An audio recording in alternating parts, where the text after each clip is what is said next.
Hello, interwebs. I hope you're doing well. So I wasn't expecting to make a video tonight at all. I was actually planning on playing some more video games this evening and just kind of enjoying my break. But something happened today. Something got announced that honestly has really affected me in kind of a profound way. And that is Lindsay Ellis, the YouTuber, announced via her Patreon, but also posted on Twitter, that she is officially leaving YouTube for good. And she posted a, honestly, heartbreaking essay about why that felt very vulnerable, very honest, and as I said, just broke my heart.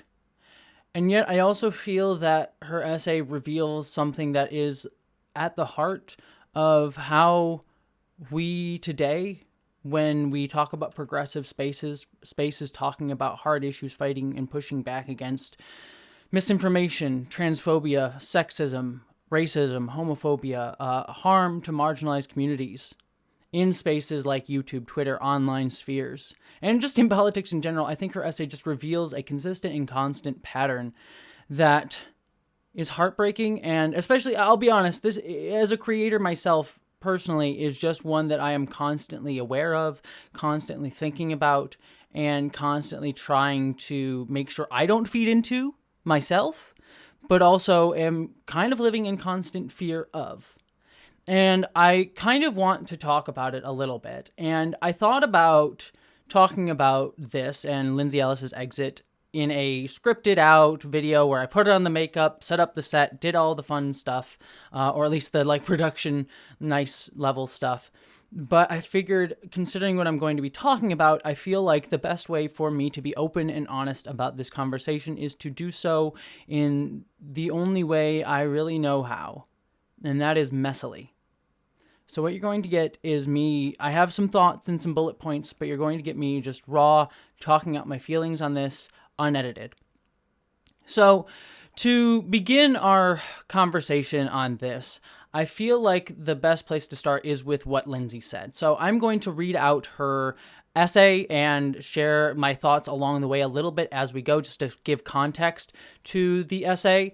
And normally I wouldn't read out someone else's full script on a video like this, but I figured that because Lindsay's quitting YouTube, I don't really feel like she's worried about the view count or anything like that. And also she shared it publicly. So I think it's just important to have full, complete context for the words that I'm going to be talking about. So apologies to Lindsay if she doesn't want someone just reading it out wholesale. But again, I don't think that that's a real concern for her at the moment, given the context of what this is. So for those of you who are unaware of what happened and why Lindsay is sharing this, a few months ago, Lindsay basically got on the other end of a canceling event. I don't know what else to call it, I guess. There's probably better words to use, but again, I'm doing this messily.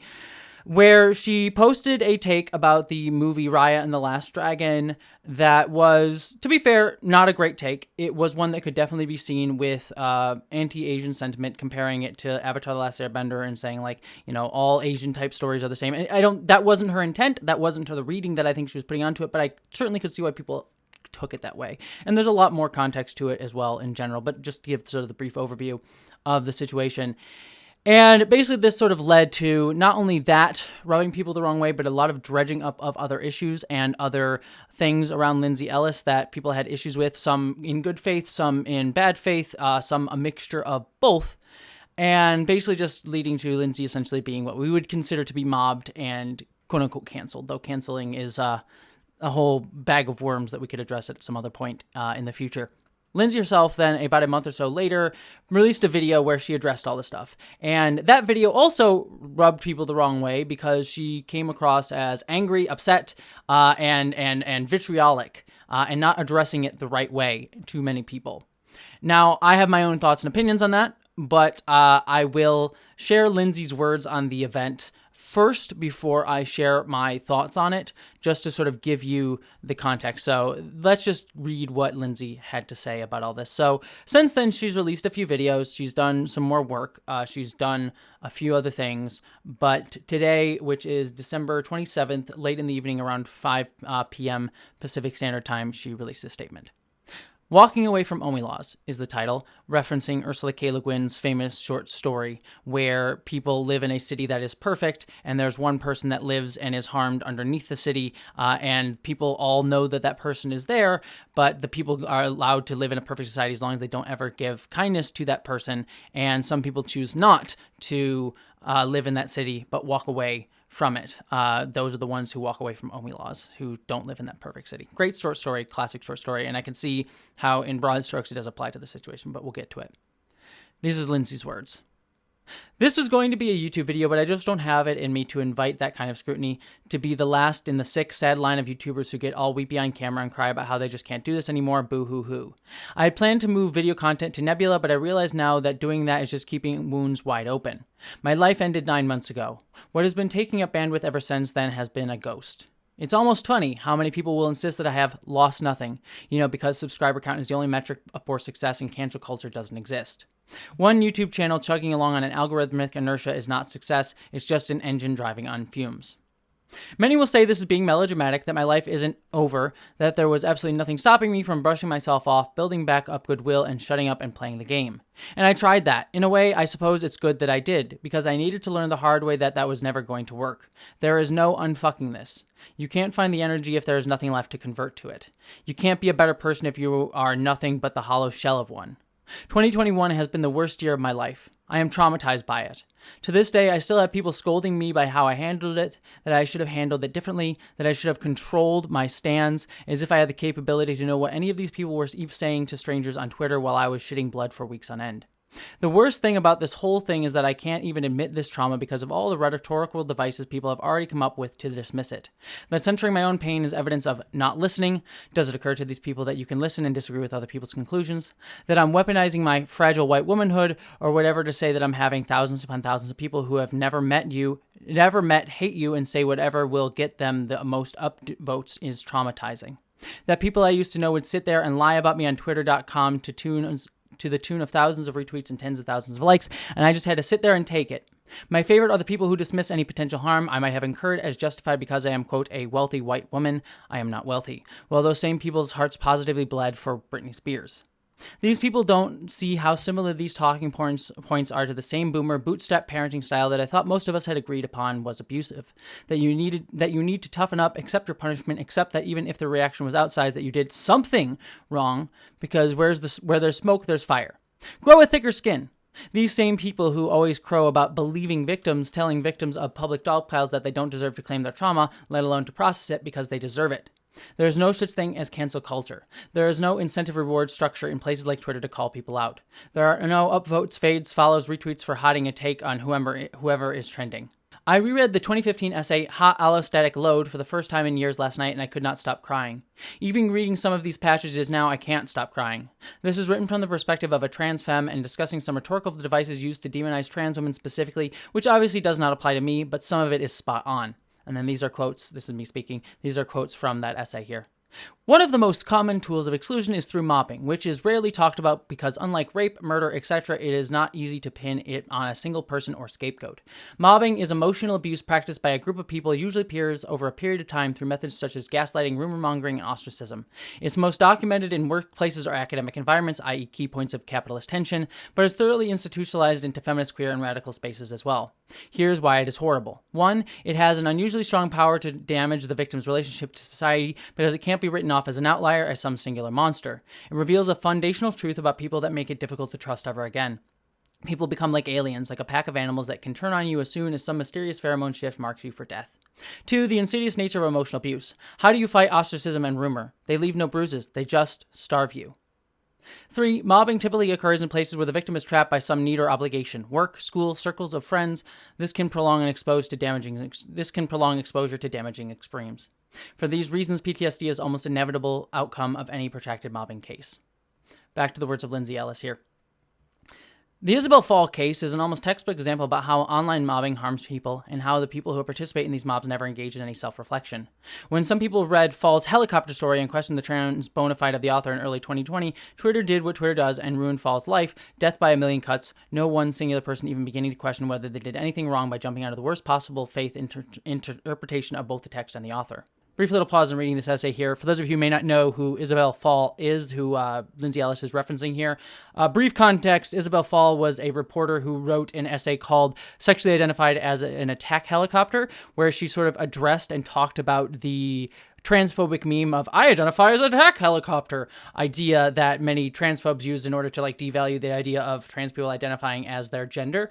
And so she wrote an essay where she kind of actually like took that idea on its own face, like at face value, and tried to interrogate the premise. And so when she wrote that essay, she received a lot of pushback and anger and vitriol and harassment online, death threats and stuff online for that, leading to her own trauma, PTSD, and much worse as well. I won't go into the full details of that story and the online harassment and mobbing that happened to Fall as well, but I'll link a story from Vox down below that will go over if you want fuller context for that story. But it is one that is in many ways relating to what Lindsay Ellis is saying here and talking about her own experiences. So just know that there's that equation there. And then Lindsay is going to talk about another person who was one of the people to dogpile onto Fall, who also received their own pushback and fallout from their own event. And then Isabel Fall's, the response to Isabel Fall was then used against this person as well. So you'll see that in just a second in Lindsay's essays, to just give a brief little interlude in context to that. But again, more information down below by a Vox article that kind of went over the situation. I'm not going to touch on Yang's original comments about Fall or the pushback to them, but what was downright charming in its lack of self-awareness about the whole situation was the way people used Fall's trauma to hurt Yang. The way they invoked Fall being checked into hospital while Yang said whatever about Fall and helicopter story, all while having absolutely no idea what was going on in Yang's private life. What particularly galling is how many people accused Yang of sending a trans person to the hospital with PTSD while apparently being completely oblivious to the fact that they could be very well doing the same thing to Yang, a non-binary trans person. There was no lesson learned on the nature of mindless dogpiling, just Twitter doing what Twitter does, failing to examine systems of abuse while continuing to perpetuate them by laying into a new scapegoat. Again, a quote from Hat Holistic Load. Again, these are the words from that. Feminist queer spaces are more willing to criticize people than abuse the systems because they want to reserve the right to use those systems for their own purposes. At least attacking people can be politically viable, especially in a token system where you benefit directly by their abuse, or where your status as a good feminist is dependent on constantly rooting out evil. When the bounty system calls for the ears of evil people, well, most people have a fucking ear. This is back to Lindsay Ellis's words. Something else that was also inevitable. I was going to quit YouTube. I knew I couldn't do it forever, that I was running out of steam, that I was sick of increasing demonization inherent, that I just didn't have anything to say about movies anymore. The plan was always to end with Love Never Dies, since it seemed like the best place to end, but some semblance of energy rather than keeping on until I've withered away to nothing. What happened to me in March and April hastened it, but this was always inevitable. My plan was to leave YouTube for Nebula, but I realize now this is only entrenching myself in a more intimate form of harm rather than the broad buckshot kind that YouTube invites. I won't go into detail, not right now anyways, but I can't do a video content for them either. I can't make video content, period. I just can't do this anymore. There's no healing as long as there is attachment to the thing that makes you suffer, and the thing in this case is being in the public eye at all. What I wanted was to quietly disappear, but since this is a platform where people are paying to me to make my content, she's talking about Patreon now because she posted this on Patreon, I feel like I have to make a statement. If it were just me by myself, I would just sign off and say goodbye, and that would be it. But I have a team who depends on my company for health insurance, and including dependents, I supply full benefits for 8 people, and here in the US, employer-based insurance is often the only feasible option. Saying to everyone, sorry about your children, but they can't have insurance anymore because Twitter makes me sad, just doesn't seem like a fair deal. None of them incidentally know that I'm posting this. So the only thing I can do for now is keep this page active with the loose promise that someday I'll figure out something in the future to make up for this, while asking you to please stop messaging me apologizing for not being able to subscribe anymore. You don't owe me anything. This Patreon is, like my own life and career, just running on fumes. And this, I just realized I got to this part. This part is what killed me, personally. This is Jessie speaking. But all I know is that being in the public eye is a losing game, and I regret all of it. I regret every time I've ever stood up for anyone. It always backfires. I regret every time I push back against something unjust. It always used to hurt me. I regret every time I ever stood up for myself. I never did it correctly. I regret every time I showed any vulnerability, just more ammunition to be used against me later. I regret every time I ever tried to play the game with peers and colleagues. They will drop you the second you aren't popular on Twitter anymore. It's all hollow and brittle, and if there is one thing I have learned this year, it is how eminently expendable I am. The good, progressive, cis, straight, wealthy white man keeps on trucking and coming out on top because deep down they know that the systems they profess to stand against ultimately exist to benefit them. And to all the people telling me I need to grow a thicker skin or remove myself from the conversation altogether, you are right. I don't have it in me to do the former, so I should do the latter. Hope your new year is better than this. And that is where Lindsay Ellis's letter ends. So, Lot to go over. So being honest with all of you, you probably just saw an edit 2 seconds ago from me finishing the essay to right now. I've been sitting here for 5 minutes trying to figure out where to even begin with this. There's so much here to discuss and break down, not in just Lindsay Ellis's words, but in this whole situation. And like I said, I'm going to address this messily because there's no way that I could possibly touch upon every single aspect of this, nor address any aspect of it fully to anyone's full wishes or desires, given that everyone has feelings and thoughts and opinions on Lindsay Ellis. And so my thoughts, ideas, and opinions are not going to be addressed. Everyone else's thoughts, ideas, and opinions. So just know that going in. But that's part of what I kind of want to talk about here. Regardless of what you think about Lindsay Ellis today. Now, Lindsay Ellis was a woman who almost single-handedly at first shifted what YouTube was like. FD Signifier in his recent essay, Breaking Bread, talked about the history of BreadTube recently. But if you are aware of any sort of awareness of YouTube and the platform that it's been and was and has grown to be, YouTube just a few years ago, less than a decade ago, was kind of a really difficult place to hear any sort of voices beyond dudes yelling about pop culture and getting angry about pop culture or analyzing pop culture in a very shallow way. And Lindsay came in as the nostalgia chick over on Channel Awesome. And in many ways, she brought intelligence, academic rigor. She brought a empathy, humor, a sense of style and substance to what had previously just been fluff content. And I'm not saying there was no good content or no good stuff out there. There certainly was.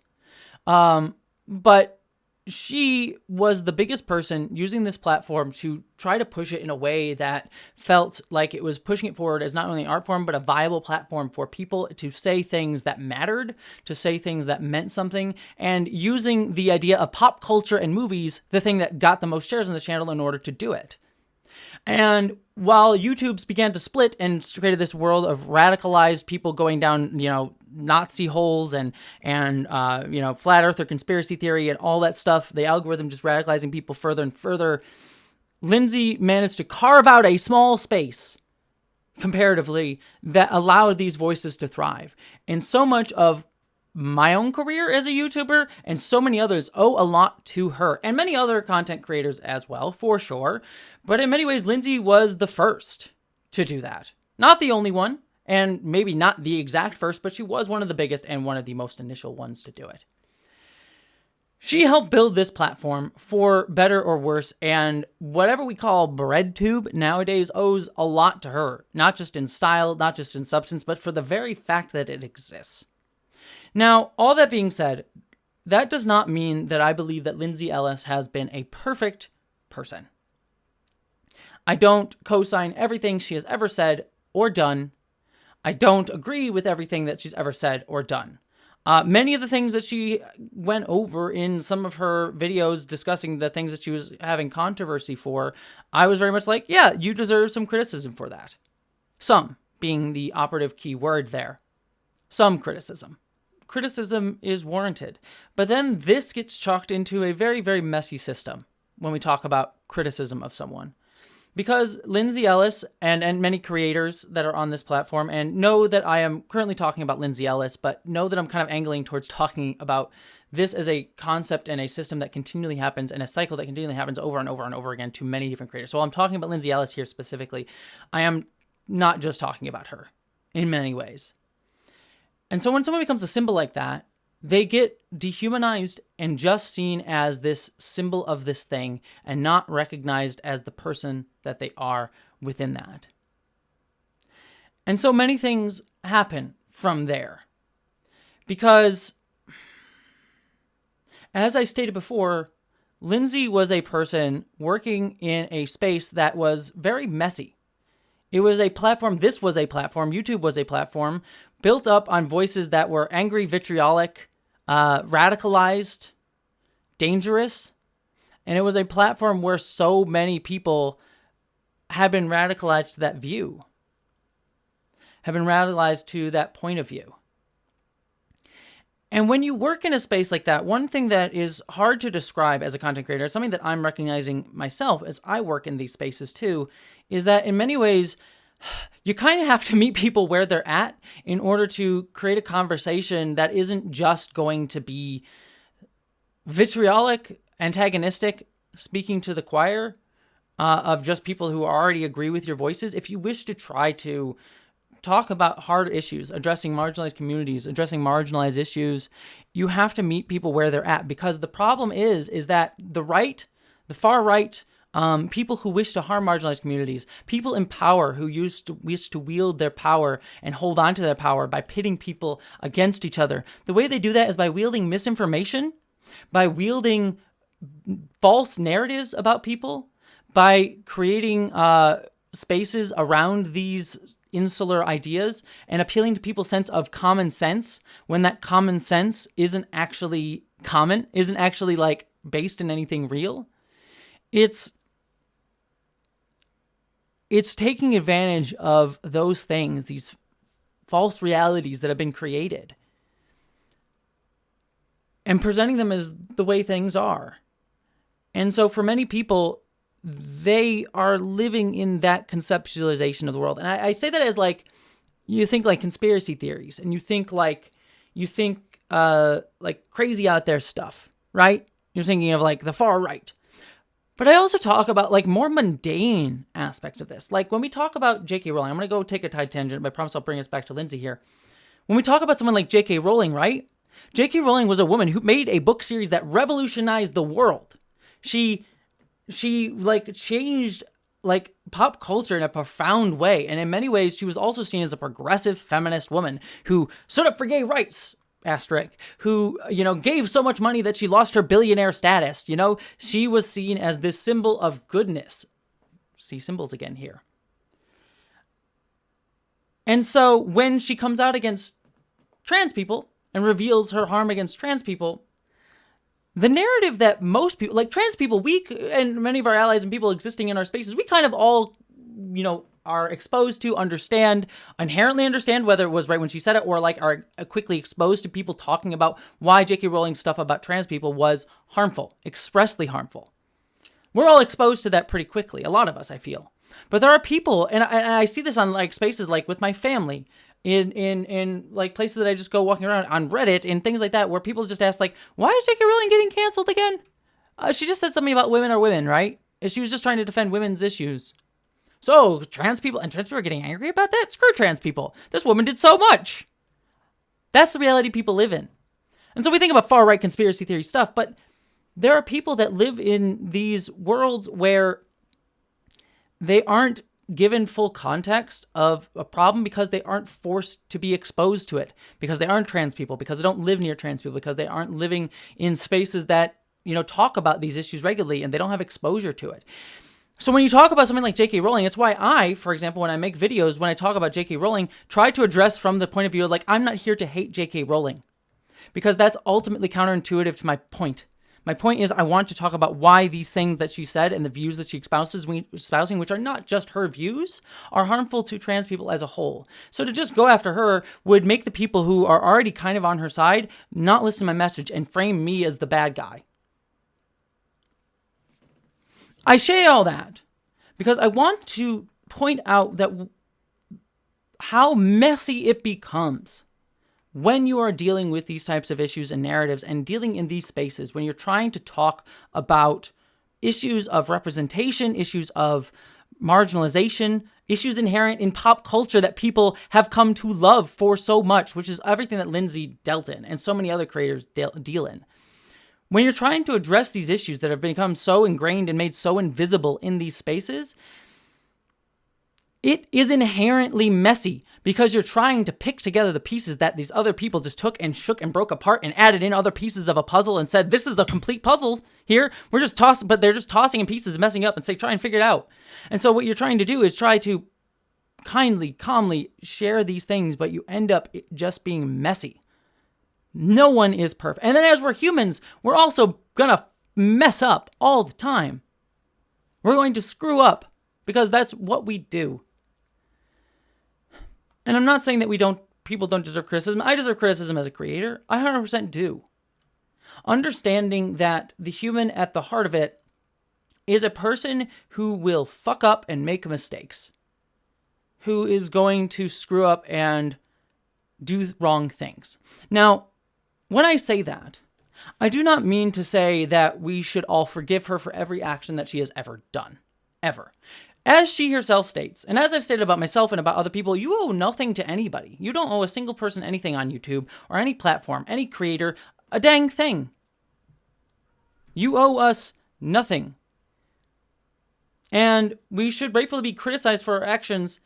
And if you don't find an apology or a person's reaction to something, to that criticism, to dealing with things wrong, or you just don't like their content, even if you're like, oh, this isn't like something cancelable or angry to get angry over, but I don't like it, you don't owe anyone your view. You don't owe anyone your attention. Going back to this idea of symbols, when you look at someone like Lindsay Ellis, she would become a dehumanized symbol of feminism, of all these things. And so when something she said took people the wrong way, whether she made a stance for feminism and that pissed off Nazis and far-right groups, and so they started vilifying her and trying finding ways to attack her in bad faith because they had built their own reality. Or it's just people who just like, I don't really understand what she needs to talk about. Why do we need to talk about these issues of representation in the Phantom of the Opera? And I'm not, and those people aren't doing it vitriolically or angrily or vilificationally. He's like, I just want to enjoy the Phantom of the Opera. Why do we need to talk about these things? And so she becomes a symbol of that too. And then there are people on the other side who are just like, she is amazing and perfect, and she's doing this. She's finally saying the things that I've always wanted someone to say about these works that needed to be said. Oh my gosh, thank God, Lindsay Ellis, she's the best. She becomes a symbol of all these things, and she stops becoming a person. And so there are people that are already primed to attack her, who already are attacking her, who already attack creators like her.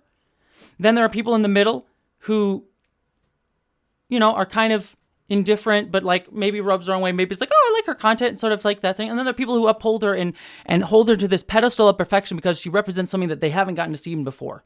A woman talking about something that they care about and talking about issues that they care about on a platform that they care about. And she becomes a symbol of someone's like, no one ever represented me this way. And it feels so good to have that. And I understand that too. But when she fucks up because she's dealing in a messy space, because she is a human being and human beings are messy, she's held to all of those standards at once. And when one domino topples, they all topple and they all come crashing in together and form that mob that she was talking about. And so when she failed to be perfect, she got attacked by those people. The Nazis were coming out for her anyways because of the symbol that she represented as a symbol of feminism, of a person on this platform who was talking about these issues. It all confluenced at once, and it's traumatizing because you stop being seen as a person and you just become a venting point for issues. And in many ways, I always have empathy for that too, for the people doing that, because I get it. We live in a world that takes away our agency and our certainty. And to have a chance to do something that you know is certain, to take down that idea of evil, as Lindsay herself cites in this essay, it feels good because it feels like you're helping the world.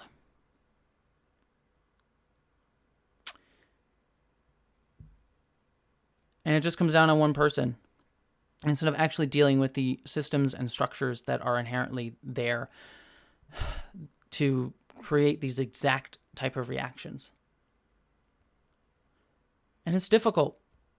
And so I don't blame her for going away, because it is very traumatizing.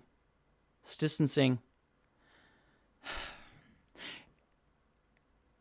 It's the knife edge that every creator that exists and tries to talk about these issues lives upon.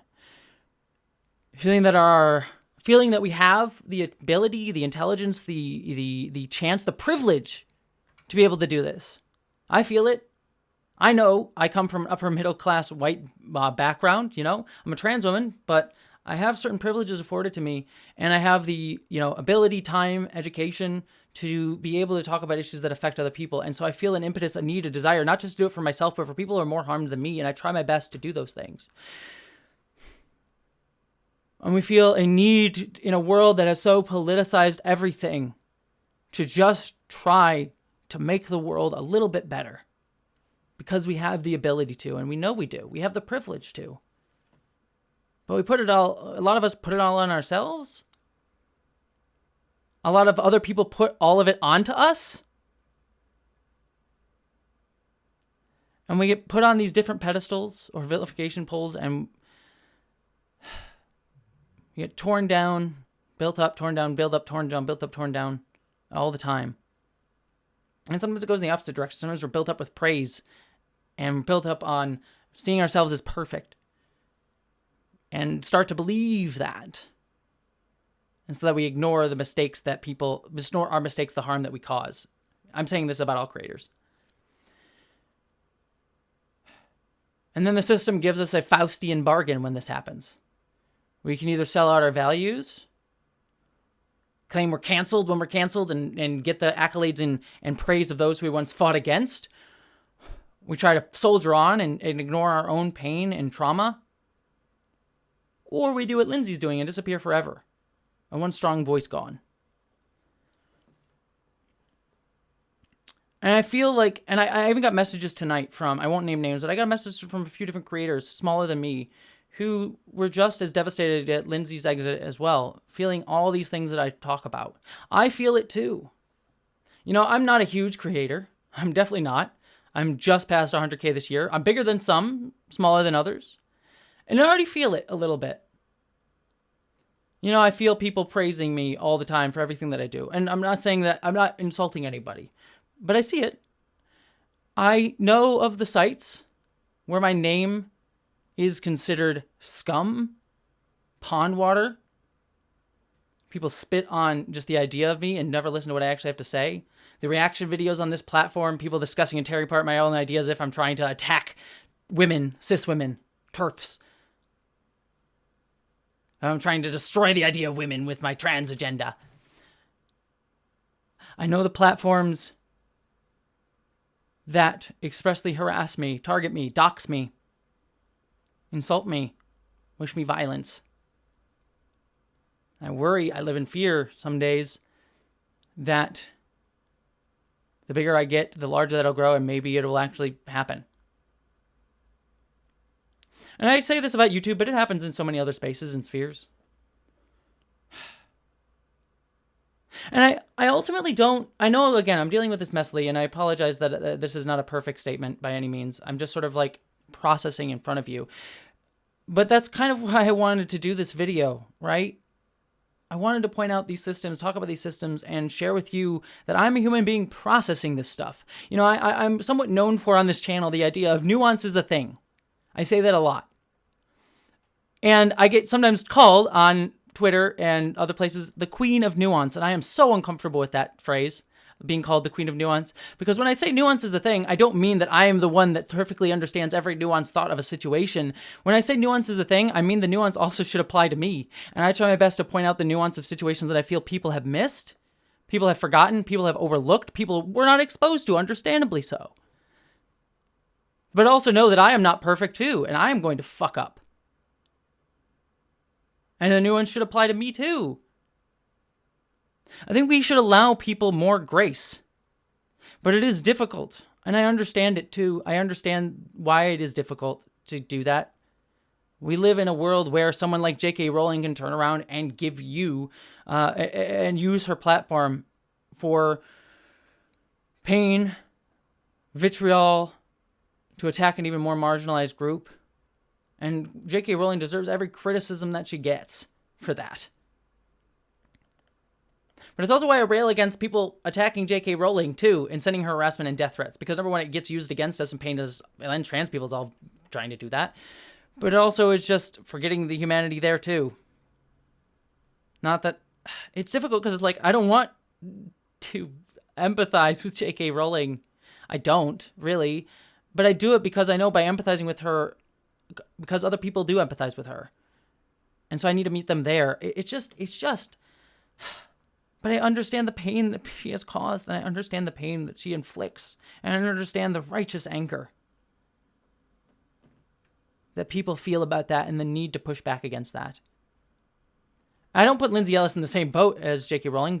Lindsay Ellis has made mistakes and screwed up, but never on the level of J.K. Rowling, nor with the intention of J.K. Rowling. Lindsay was always, at least to my mind, a person who always at least was trying to do good. In some ways, J.K. Rowling thinks she's trying to do good too, but that's beside the point. I guess maybe it is the point. I don't know. I wish I had answers to this. We live in a system that dehumanizes, makes people symbols, and ultimately lets us forget the humanity. And I don't know the answer because sometimes it's important to make sure we push back as hard as we can against the people doing the pain, causing the pain. And also sometimes it's important to recognize and give people the grace to be human in a situation that does not recognize their humanity.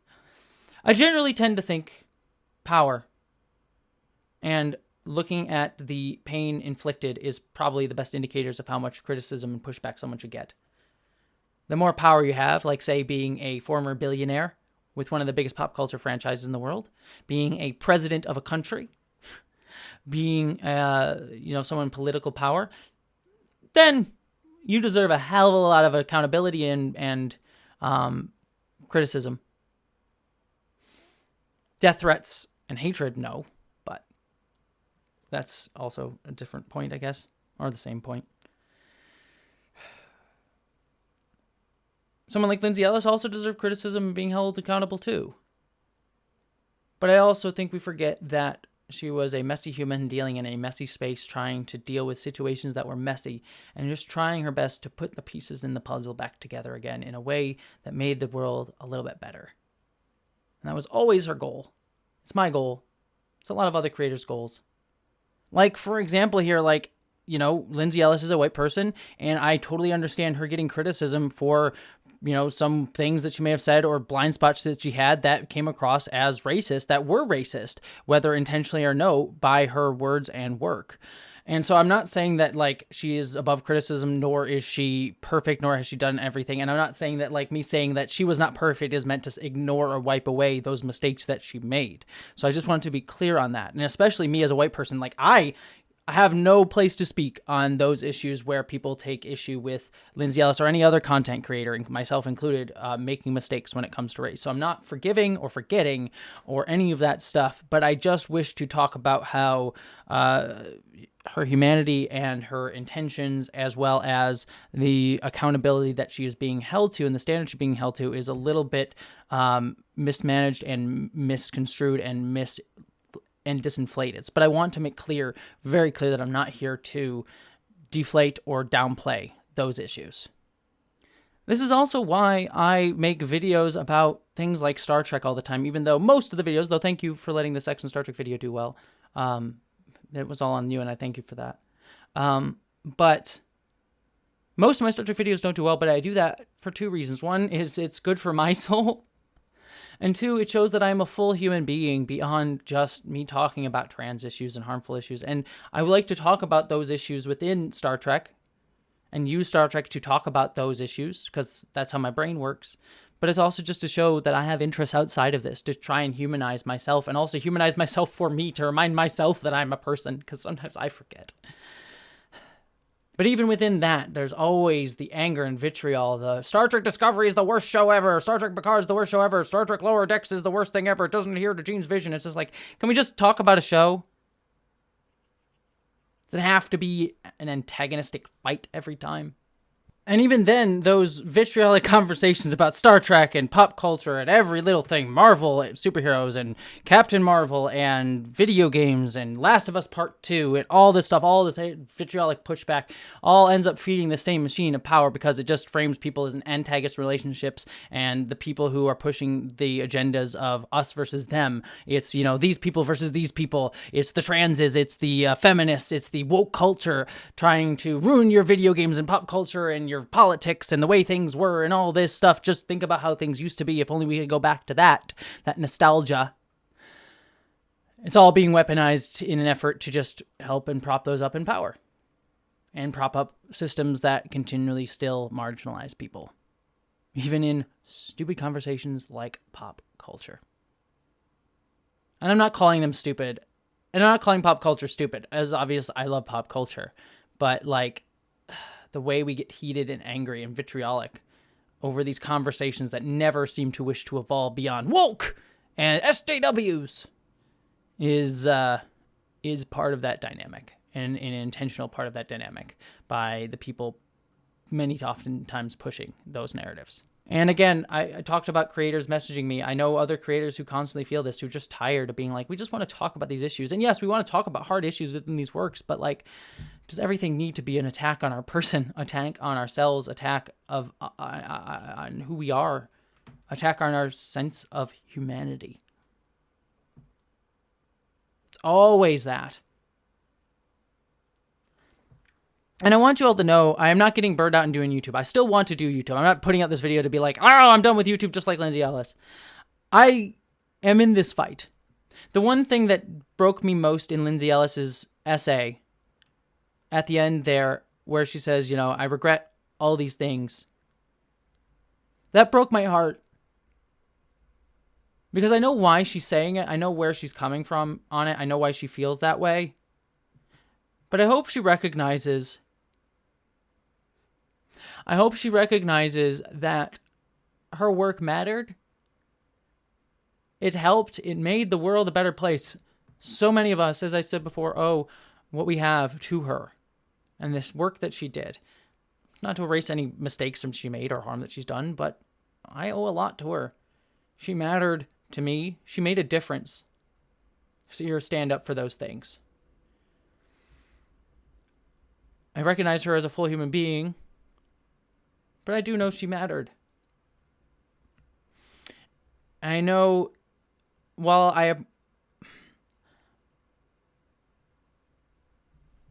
the fight is always worth fighting, but we also don't owe it to our own mental health to keep fighting all the time. I understand why she's stopping being on YouTube, but the fight goes on.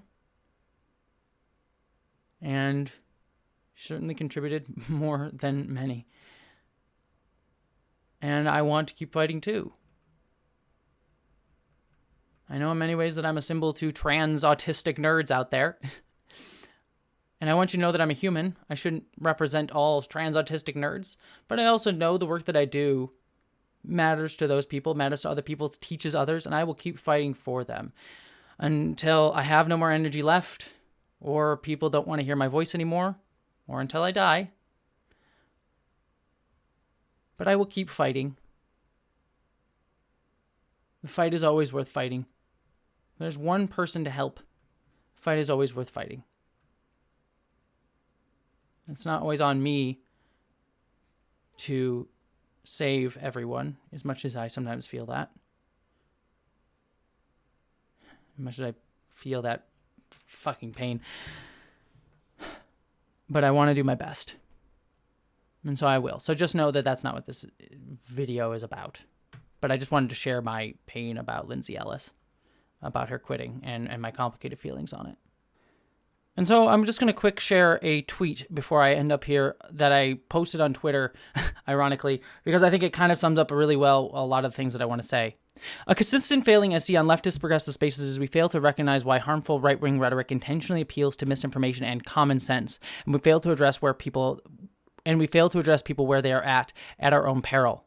Those who do, however, are often held to standards of absolute perfection. And when they fail at perfection, because they're human and because they're dealing in messy spaces, we tear them down as our worst enemy. Because we can't beat our enemy, but we can destroy our friends, and it feels satisfying. And to kind of just expand upon that point that is at the end there, because we can't beat the people that are pushing us down and have power, it sometimes feels a little bit more satisfying to beat somebody. And it's a little bit easier to beat our friends, even if we don't realize it when we're doing it, because it makes us feel like a sense of certainty and power, as I mentioned before. We need to learn to recognize people's humanity a little bit more. And that's difficult because we live in a beginning age of the internet and online spaces where our brains, our lizard brains, are not attuned to see images, atoms, pictures on a screen as full human beings, as much as we see the people standing next to us. But increasingly in our online world, we're more and more isolated. I think it needs to be even clearer that there are always humans on the other side of a thing. And give them that grace. Give them that nuance.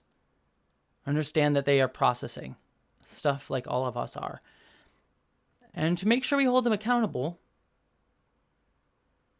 and make sure we hold them accountable in relation to their power and harm that they have, and never forget that we should hold them accountable, hold them to critique and criticism. But also recognize that our online spaces, because of this dehumanization, generally tends to allow the accountability to almost always outweigh the harm being done and inflict more harm back on somebody.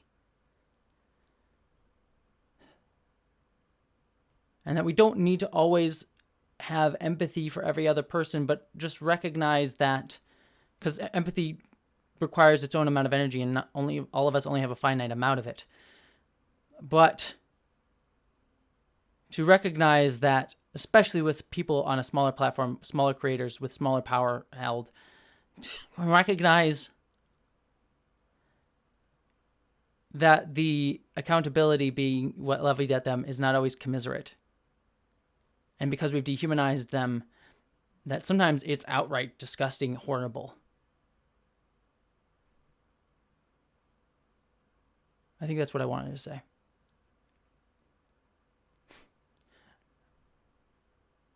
I'll be honest with you, I'm scared to put this video out, but I want to put it out because I want people to recognize that I'm a messy human dealing with things messily. Maybe it's a dumb idea to release this video. Maybe it is. But all I ask, even if you don't give it to me, all I ask, the only thing I hope that I share with the world a little bit is the ability for us to allow people the grace to be human. So, that's where I'll end. Live long and prosper.